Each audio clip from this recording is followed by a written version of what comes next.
This episode of the Roundtable is brought to you by Thrivent Financial and their Driven to Thrive sweepstakes. Enter below for your chance to win a Michael McDowell fire suit, pieces of our Ford Fusion, or Leavine family racing merchandise, and be driven to thrive.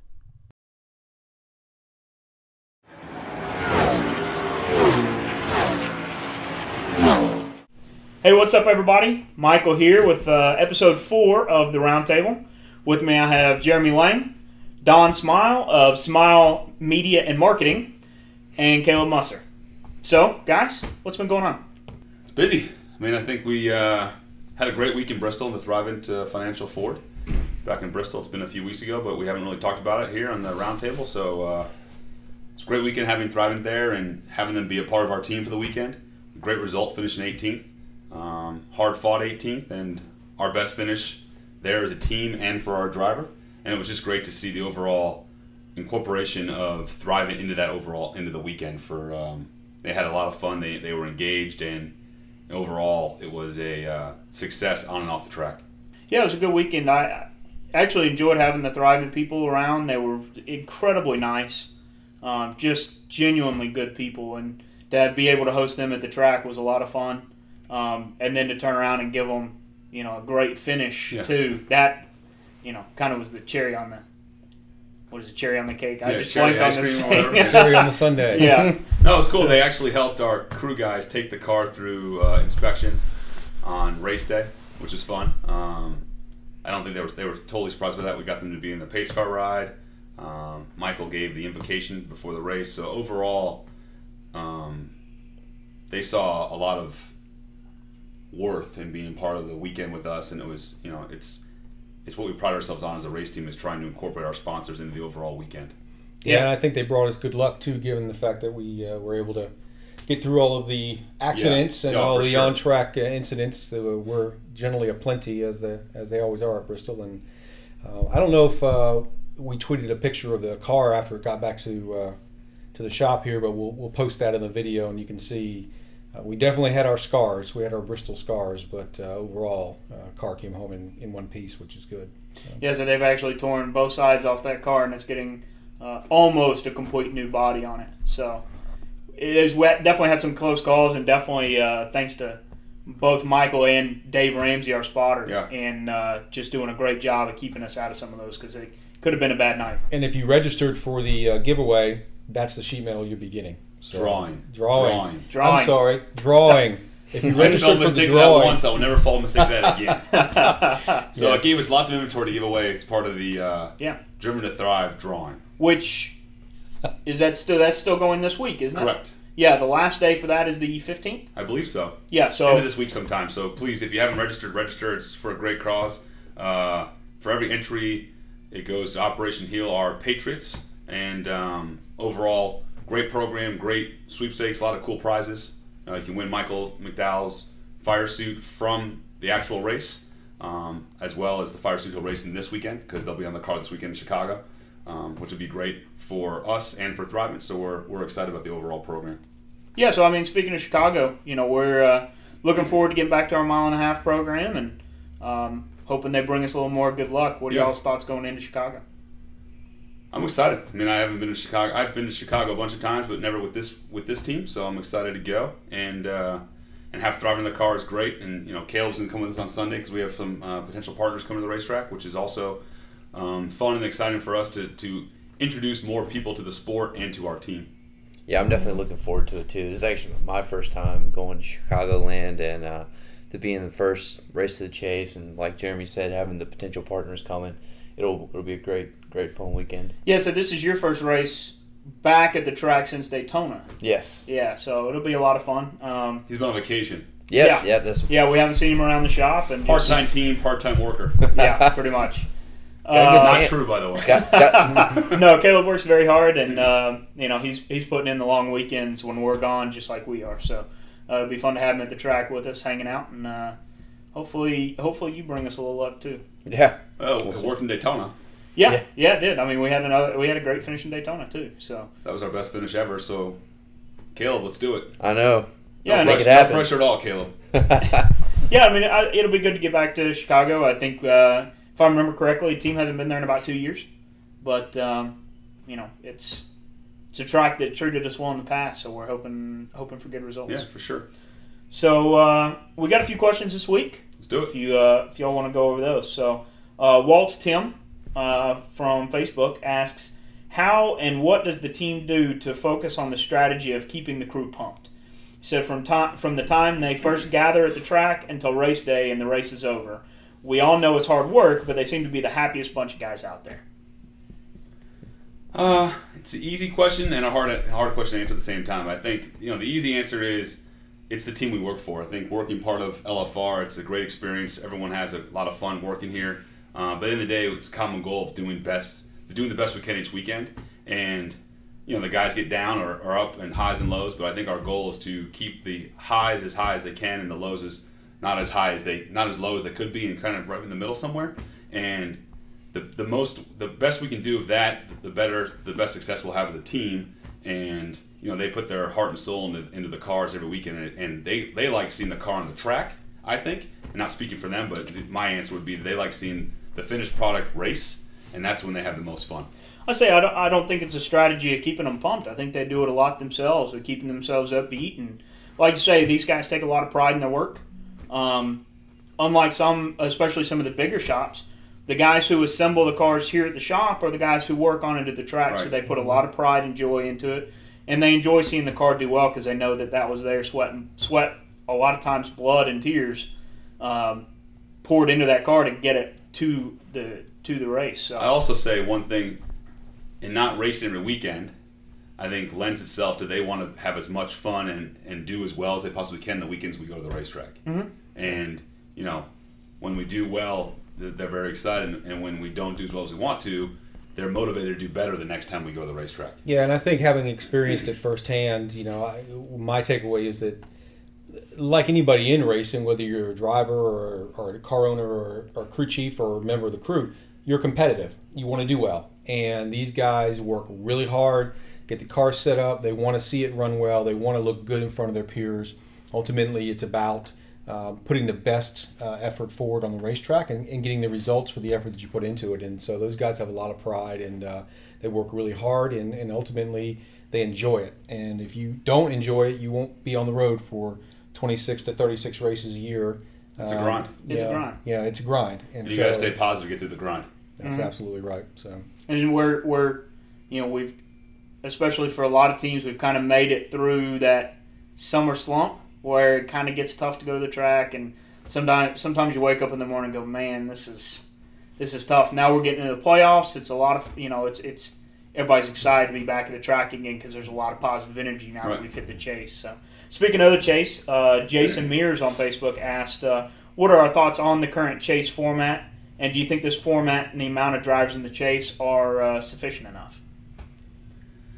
I won't speak to the number of drivers in the chase, but I'll say the knockout format, I think is fantastic.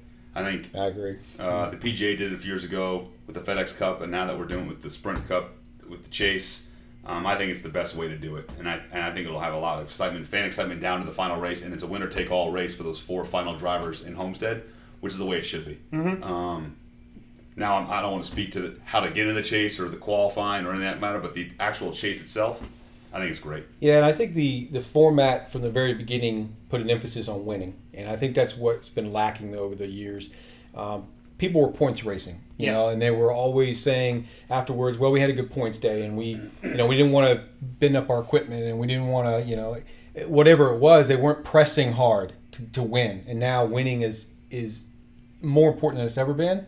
And certainly that's true going into the chase for the format as it is for the knockout. And that's what racing is about. Racing is about winning. It's not about scoring points. And so I'm glad to see that we've gotten back to a little more of a historical perspective in terms of how you win a championship. And that's, whoever has the heaviest right foot and uses their brain the best. Yeah, I mean, like you say, it's put an emphasis on winning, and I think that's allowed guys to take risks they wouldn't normally take. And because they're taking these risks, it's creating excitement. I mean, guys like the 43 at Daytona, if they were points racing, who knows where they'd been. Right. AJ, if he were racing to get into the points or into the chase on points, would he have been as aggressive going for that win in those final laps, beating and banging with Ambrose, and potentially costing both of them a good finish? Just to, you know, if it were points racing, they'd have been that careful win and was important conservative. to both those cars because they knew that win was worth both of their teams, the 9 and the 47, getting into the chase. Yeah. So, you know, I think it's created in a lot of places, especially where the racing lends itself to beating and banging. I think we've seen a lot of it. I mean, places like Bristol where guys are fighting to get that win because second place doesn't matter. Yeah, I also think it gives the smaller teams an opportunity to make the chase. Because the Talladegas, the Daytonas, where anything can happen, and those road courses, it gives those smaller teams who have any given shot to make the chase. Yeah, I would also say that it's worked both ways. There's a great deal of pressure at the beginning of the season to get that win because you know if you win, you're in the chase. But when you get that win, you're in. And I think then it takes a lot of pressure off the guys, and they can relax and they can race harder and they can try some things. And we've seen that with Dale Jr., we've seen that with Jeff Gordon, we've seen it with some of the other guys, is that, you know, once that pressure was off of them, then they went out and they just raced. And the results have come. You know, they've each had multiple wins, which they hadn't experienced in prior years. So I think it's had a real positive effect. I think that was a concern at the beginning of the year was, you know, was the guy who won the 500 that just going to sit back, you know, and go, okay, vacation time. Not the case. Not the case. Guys have, I mean, you know, fact, guys are getting 3, 4 wins. It lit a fire under him. Yeah. I think, and, you know, took the monkey off his back. So we were talking earlier about, you know, away from the track and things like that. Melinda on Twitter actually asked 2 questions, and we'll answer them both. The first one is, what does the team do for fun together when we're not working? Well, we're at the racetrack, not working, or at the hotels. We try and have team barbecues, wiffle ball, cornhole, you name it. Have a good, just relax a little bit on a busy, chaotic weekend. And one of the things we actually started to do away from the racetrack, but in the office, is we actually started the fantasy football league. So it's the LFR Fantasy Football League. It's the inaugural season. Each one of us here have a team. Some teams are better than others. But I'm getting smoked this week, so it's not a big deal. It's a long season, but it was a lot of fun. It's going to be a long season. And what's your team? Speedball Junkies. Hawk High. Go Hawks. I'm the Caleb Crushers. And I'm the Leftovers. It's a lot of fun. And we had the draft in the office during the lunch hour last week, and it was a lot of fun just to have the guys together. And it was a pizza party / draft room, and it was a lot of banter, a lot of bickering, and just going back and forth. But it was overall good fun, and we're excited for. It adds a little more camaraderie and an opportunity for the guys in the shop to interact with us in the front office, and vice versa. Yeah, I say it's been a lot of fun to, you know, you walk back out in the shop and, hey, I'm getting you this week. Right. It's looking good. I mean, it's been a lot of fun. It's been a lot of fun, you know, to compare draft grades. Yeah. Mine was awful. Mine was mid-level. Mine was but fantastic. I won this week, so yeah, you never I still could win, but I'm up in the air. Bulls. I'm 6 points down, but still have 3 guys to go. And Ken, who I'm playing, he's got 1 guy left. So we'll see. It's but it's been a lot of fun, and it's something. And that Caleb, you got a chance. I got a wide receiver and running back still to play. All right. About 9 points behind Chumley right now, so he's sweating a little bit. So you got a shot. Yeah, Hey, saying there's a chance. Going into Monday night is all he wants is a shot versus having no chance at all, which is Wally's team. Yeah, so Who, by the way, had the best grade in the draft. So it really means fantasy football comes down to a lot of fun. It's a lot of luck, though, also. Yeah, so you and Wally both had, what, A's and A pluses? Yeah. And we're both losing. I had a C and I won. Actually, so you had a worse one than me. I had a B minus, but I'm projected to go like 4 and 11 or something like that. And it's ugly. It's a long year. Yeah. So What was the other part of her question? The other part of it was that we know Wally's a hunter. Is anyone else? Well, McDowell is. Yep. I've started. Have not killed anything yet, but have tried, but haven't even seen anything. Yeah, actually. It's fun. I mean, I've enjoyed it thus far. My wife thinks that I'm nuts, But my kids don't get it either. But hey, it's Caleb, you? Yeah, actually, one of my earliest childhood memories was my, going up in the tree stand, and my dad strapped me my car seat into the tree stand. So the car seat from the car. Oh yeah, car seat. Mom wasn't happy about it, but yes, we come from a pretty hardcore hunting background. Actually, I went shooting this weekend, but I went to the range. I don't actually hunt. I shoot inanimate objects. So targets. Yes. Yeah. So not. You've been hunting, right? Yeah, I hunt. I really haven't gotten a chance to in the last few years, but I enjoy more bird hunting, dove hunting, and things like that than I do being up in the stand. I don't sit still very well, so it tends not to work for deer hunting. But yeah, the deer season, bow season starts this Saturday, and I know Wally's chomping at the bit because we'll be in Chicago, but he's excited to come back and we won't see him for hit the land, and his free time will be made up of hunting and fantasy football.